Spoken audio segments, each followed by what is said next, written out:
Dakarun kenan da aka kaddamar na Alhaji Abdurrahman Bashir Haske Mobilization Forum da ke karkashin jagorancin Zakiru Abubakar Barade sun sha rantsuwa ne tare da yin alwashin kama aiki wajen baza koma tare da tuntuɓan ɗumbin al'umma magoya bayan jam'iyyar APC da ke sa ran kafa gwamnati a zaben shekara ta 2027 mai zuwa. Ƙungiyoyin da yawansu ya haura ƙungiyoyi sama da 70 sun tabbatar da mubayarsu ne ga matashin nan ɗan kasuwa kuma ɗan siyasa wato Honorable Abdurrahman Bashir Haske ƙarƙashin jagorancin Haske Mobilization Forum. Yayin karɓar rantsuwan dai, membobin na Honorable Abdurrahman Bashir Haske Mobilization da ma 'yan siyasa da dama ne suka halarci taron, cikin ma har da Honorable Muhammad Bako. To amma a farkon fari, Zakiru Abubakar Barade da ke zama kan uwar gami a wannan taron shine ma ya fara jaddada kalamai da wasu jawabai kamar haka. Lallai Abdurrahman Bashir Haske Mobilization Forum na kafa wannan forum din ne ranar 9 ga watan 9 2024. Lallai ita wannan kungiya ne wanda ta fara tallashi His Excellency a jihar Adamawa State. Don Allah ku gane tafa Abdurrahman Bashir Haske. Wannan kungiya ta yi tattaki local government 21 ta saga ta kafa structure, kowane local government tana da executive mutum 27.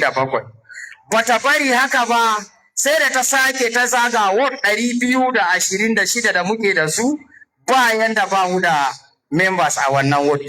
A gaskiya wannan kungiya mun kafa ta ne ba don komai ba, domin mu zo mun kalli matashi ne, yaro ne ba yaro ba, shine muka ga ba abun da ya kamata mu yi, dole mu nemi matashi dan uwanmu domin ya zo ya cire mana kitse a wuta.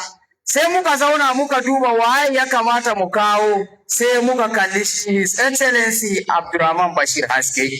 Domin shi Abdurrahman Bashir Haske matashi ne mai son jama'a, wanda bai da bambanci ko kai Christian ko kai Muslim, wallahi idan ka yi mu'amala da shi Abdurrahman Bashir Haske za ka san mutum ne na gari. Wanda kuma ko ina faɗan shi bana tsoron faɗa a gaban kowa, Abdurrahman mutum ne na gari. Ina kira 'yan uwana ƙungiyoyi wanda kuka zo wannan guri domin mu haɗa kai da ku, lallai mu tabbatar da mu mun ɗaga hannun His Excellency, insha Allah shi ne gwamnan mu 2027.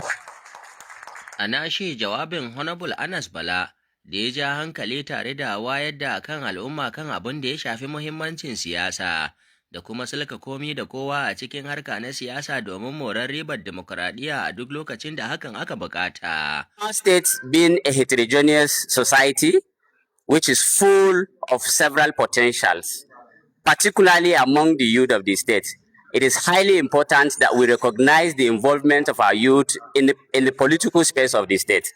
And look, to be honest, without delving much into my piece of work, I will tell you that one of the things that we need in the political space of Adamawa State, it is what we are having here.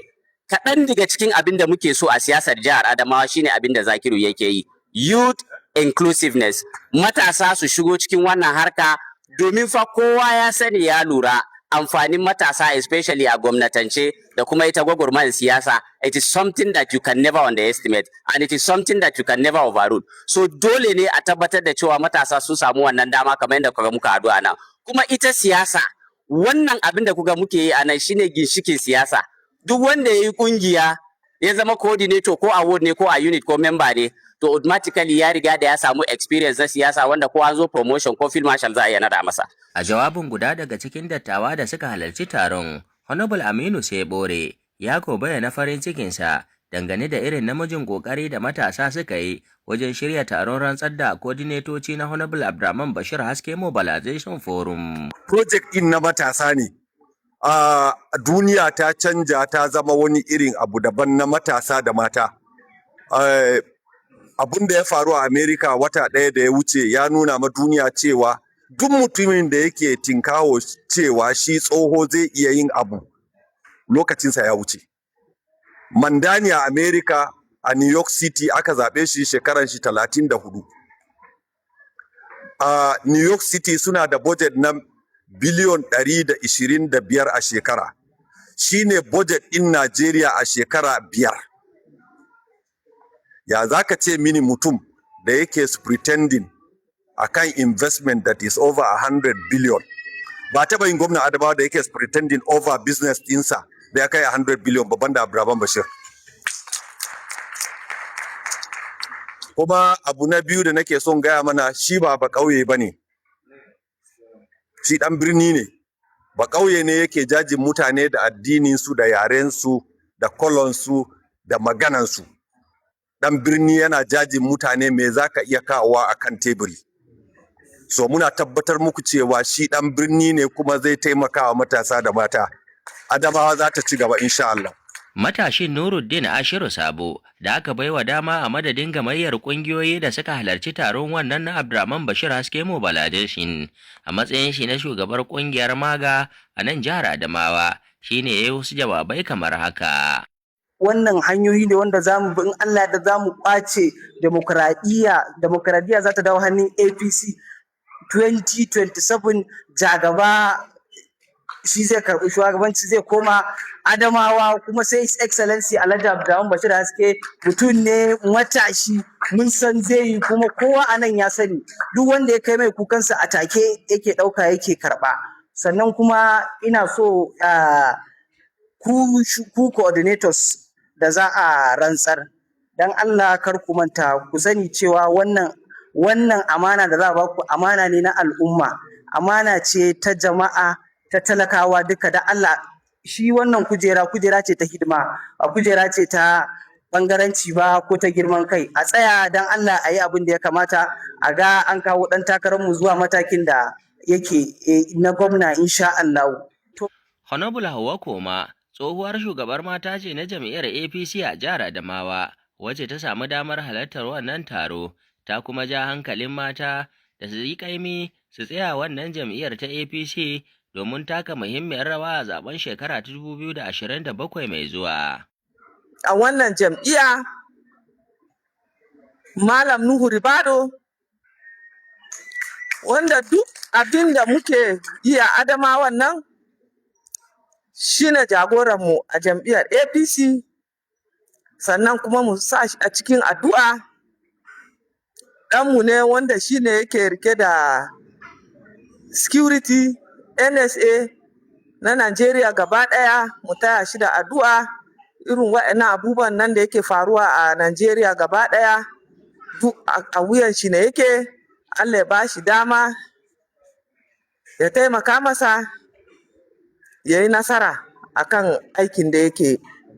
Honorable Umar Kwairanga guda ne cikin matasa da ke muradin tsayawa takarar kujerar majalisar dokoki a jihar Adamawa da ya samu damar halartar taron. Shi ma dai ya yi jawabi a wannan taro kamar haka. Ƙalubale da muke fuskanta shine a duk lokacin da matashi ya fita takara, kullum mu ɗan uwan matasa mu muke fara karya masa gwiwa na cewa ba zai iya ba ko ba zai yi ba, ko a ce a'a ba za a bashi ba.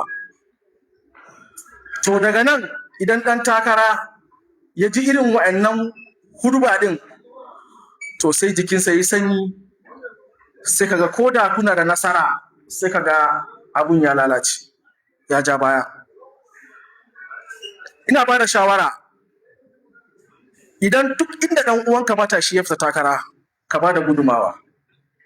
Ba lallai sai gudumawan kuɗi ba ne gudumawa, a'a kowa da irin gudumawar da yake iya bayarwa.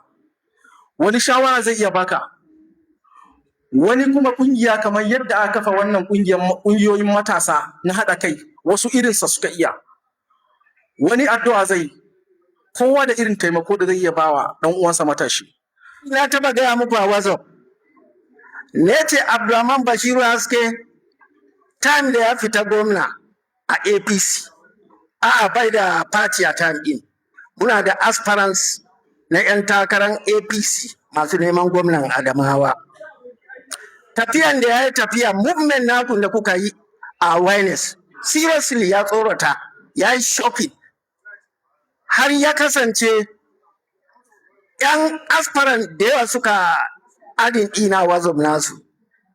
Daga baya sai na ga kowane aspirant ya fara kama gabansa ya bar takaran, jin move da ku coordinators da kungiyoyi da shirin da shi Alhaji Zakiru Barade ya shirya.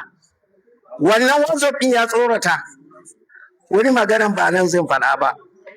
Na biyu, na sha gaya muku, duk mutumin da yake a wannan tafiyan Alhaji Abdulrahman Bashiru Haske ba jan baya ba tsoro. Tafiya ne na daren Lailatul Qadr ga haskenta in Allah kai rai. Mu yi indozi Abdulrahman Bashir Haske a matsayin takarar gwamna na jihar Adamawa. Wannan daidai ne, amma zan dawo da mu baya kaɗan. Ya kamata mu yi indozin shugaban ƙasar Najeriya Asuwaju Bola Ahmed Tinubu a wannan ɗakin. Mu jaddada goyon bayanmu, mu jaddada goyon bayanmu, mu jaddada goyon bayanmu da haɗin kanmu zuwa ga shugabanmu, shugaban wannan jam'iyya a wannan jiha, National Security Advisor Malam Nuhu Ribadu. Ina so dukkanmu mu yadda nan. Kamin nan mu dawo kan Abdurrahman mu indozi nashi. Mu yadda kuma da shugabancin jam'iyyar APC na wannan jiha tamu mai albarka. Mun jaddada goyon bayanmu da shugabannin jam'iyyar APC na jiha, mun jaddada goyon bayanmu da shugaban kasa, mun jaddada goyon bayanmu da National Security Advisor Malam Nuhu Ribadu, mun jaddada goyon bayanmu da Abdurrahman Bashir Haske. A Adamawa dai bamu da wani ɗan takarar gwamna sai shi ne muka zauna nan mun kaddamar da shi mun amince da shi. Kungiyoyi 70 da wani abu ne suka haɗu a nan suka narke suka zama Abdulrahman Bashir Haske Mobilization Forum. So in mu yadda da wannan sai mu ci gaba. Jama'a mu yadda da abin da na faɗa? Mu yadda dukan mu yadda mutane da ne nan mun yadda da goyon bayan mu da su? Mu yadda? To Allah ya ƙara mana nasara, Allah ya ƙara haɗa kawunan mu. Honorable Muhammad Bako da ya halarci taron a madadin Abdulrahman Bashir Haske ya miƙe tsaye a filin taron, ya yi jawabai masu ɗaukar hankali tare da ba da shawarwari, ciki ma har da bayyana farin cikinsa dangane da muhimmiyar gagarumar taro da aka yi na rantsar da kodinetoci na Honorable Abdulrahman Bashir Haske Mobilization Forum a jihar Adamawan. Matasa sun mamaye taron, mata sun mamaye, to insha Allah akwai nasara a wurin. Don gaba ɗaya harkar siyasa mata ne da matasa suke gudanarwa, kuma bisa dukkan al'amura ya nuna cewa mata da matasa sun yi na'am da wannan tafiya. Don haka mu ma shi ne ba mu ƙarfin gwiwa muka shiga tafiyan kundin, mu ma muka jajirce muka ce za mu shiga tafiyan da mu. Don haka a cikin ɗan gajeren lokaci da aka yi wannan gayyata, muna shirin zuwa sai aka ce mana ai holding ma ya cika. So kaga wannan commitment ne na nuna cewa mutum ya ɗauki abin da muhimmanci, kuma duk abin da ka ɗauka da muhimmanci to kar ka yi shakka in Allah ya yarda za ka samu biyan bukata a cikinsa. Shi wannan jajirtaccen matashi wanda yake neman ya ɗaga darajar matasa da mata a harkan gwamnati, ya ga cewa a wokatai da yawa ana amfani da mata da matasa a samu nasara a zaɓe, amma ba sa gani a ƙasa. Shi yasa kafin ma ya zama gwamna ya kawo wasu shirye-shirye wanda zai nuna cewa yana da kishi na matasa da mata. Haka ake? Akwai wannan? Akwai wannan? Babu ne? Ba ku amsa ba, akwai? To don haka, kaga tun ma kafin ya zama gwamna akwai wannan. Ina ga ya zama gwamna, ku ne a gaba-gaba a harkan gwamnati da kuma tallafawa mata da matasa da nakasassu har da mu dattawan din. Don haka mun zo wannan taro ne don a kaddamar da waɗanda aka ba su mukamai yadda za su shugabanci wannan ƙungiya, kuma ita wannan ƙungiya ita ne za ta zama ginshiki a jam'iyyar APC. Don haka kar ku yi ƙasa a gwiwa wajen jajircewa, ku shiga ku yi rawar gaban hantsi, ku tabbatar Abdulrahman Bashir Haske ya zama ɗan takara kuma ya samu takarar zama gwamnan jihar Adamawa kuma ya zama gwamnan Adamawa. da yardan Allah